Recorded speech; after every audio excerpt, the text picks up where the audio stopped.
পৃথিবীটা এত সুন্দর কেন জানো? এই প্রকৃতির কারণে। এই প্রকৃতির সৌন্দর্যের কারণেই পৃথিবীটা এত সুন্দর।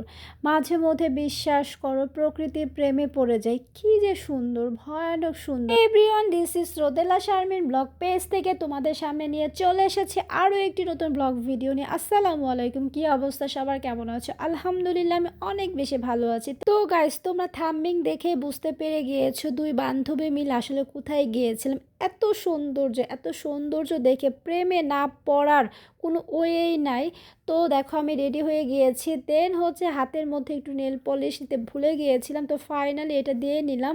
ওদিকে হচ্ছে বান্ধবী চলে আসতেছে, ও ফোন দিয়েছে, ও প্রায় কাছাকাছি চলে এসেছে আমার বাসার কাছে। তো বের হয়ে যাব, অতটুকু সময় তাড়াহুড়ার মধ্যে করে হচ্ছে আমি হাতে নেল পলিশটা পরে নিলাম, কারণ হচ্ছে হাতে নেল পলিশটা না পরলে আসলে সুন্দর লাগে না, সাজটাই কেমন যেন অপূর্ণতা থেকে যায়। তো আয়রামণি আমাকে বলল, মামুনি আমরা দুজন তো আজকে ম্যাচিং ম্যাচিং পরেছি। হ্যাঁ গাইজ, দেখতে পাচ্ছ আমি আর আয়রামণি ম্যাচিং করে পরেছি। আমি শাড়ি পরেছি রেড কালার, আয়রামণি রেড কালার একটা টপস পরেছে। তো দুজনে মিলে একটু ছবি তুলতেছিলাম। ও আমাকে বলতেছে, ও আসলে তেমন একটা কখনো আমাকে বলে না ছবি তোলার কথা, ও তেমন একটা ছবিও তুলতে চায় না। তো আজকে আমাকে বলতেছে, মামুনি তুমি আর আমি তো ম্যাচিং হয়ে গিয়েছি, আসো তাহলে কিছু ছবি তুলি। তো যেহেতু আমার সোনামণিটা বলেছে যেই কথা সেই কাজ, তো দুজনে মিলে একটু ছবি তুলে নিচ্ছিলাম। যেহেতু আজকে আমরা সরিষা ক্ষেত ভ্রমণ করতে যাব, সরিষা ফুলের সাথে থাকবো, অনেক মজা করব সেখানে। তো এর জন্য আমি লালটাকে সিলেক্ট করেছি। সরিষা ফুল যেহেতু হলুদের মধ্যে থাকবে, একদম চারিদিক হলুদে পরিপূর্ণ থাকবে, তো হলুদের মাঝখানে যদি লাল থাকা যায় তাহলে তো আরও অনেক বেশি সৌন্দর্য ফুটে উঠবে। এই জন্য আমি লালটা সিলেক্ট করেছি, আয়রামণিকেও লালটা আমি পরে দিয়েছি।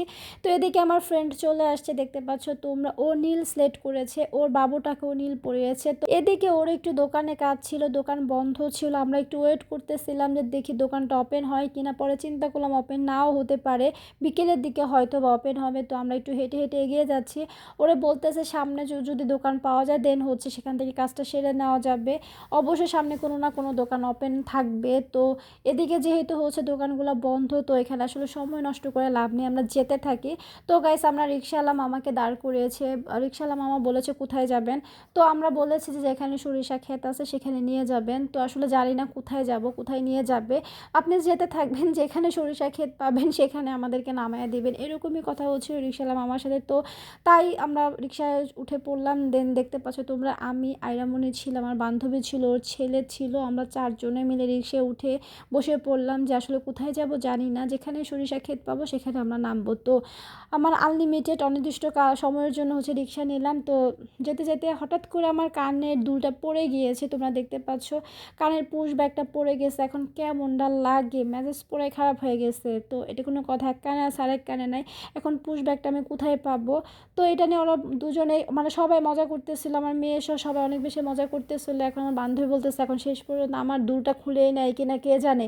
পরে এখন বলতেছে যে এখন কি করা যায়, এখন তো একটা ওয়ে বের করতেই হবে। এখন আমি কি করব, এক কানে আছে আর এক কানে খালি, কেমন দেখা যায়। বেশ চিন্তায় পড়ে গেলাম, পুশ ব্যাগ ছাড়া কানের দুল কিভাবে পরবো, ছবি তুলবো কিভাবে। তখন মাথার মধ্যে একটা বুদ্ধি আসলো, সামনে স্বর্ণকারের দোকান পাওয়া গেলে সেখান থেকে একটা পুশ ব্যাগ নিয়ে নিব। বান্ধবী হঠাৎ বিকাশের দোকান পেয়ে গিয়েছে, ও নেমে গিয়েছে। দেন তখন হচ্ছে দেখি যে পুশ ব্যাগ দেখো রিক্সার নিচে পড়ে আছে। কি যে মজা, যাই হোক ঝামেলা একদম প্রবলেম সলভ হয়ে গিয়েছে। দেখা হবে পরবর্তীতে কি করলাম না করলাম, সে সব কিছু নিয়ে হাজির হয়ে চলে আসবো। সে পর্যন্ত ভালো থাকো, আল্লাহ হাফেজ।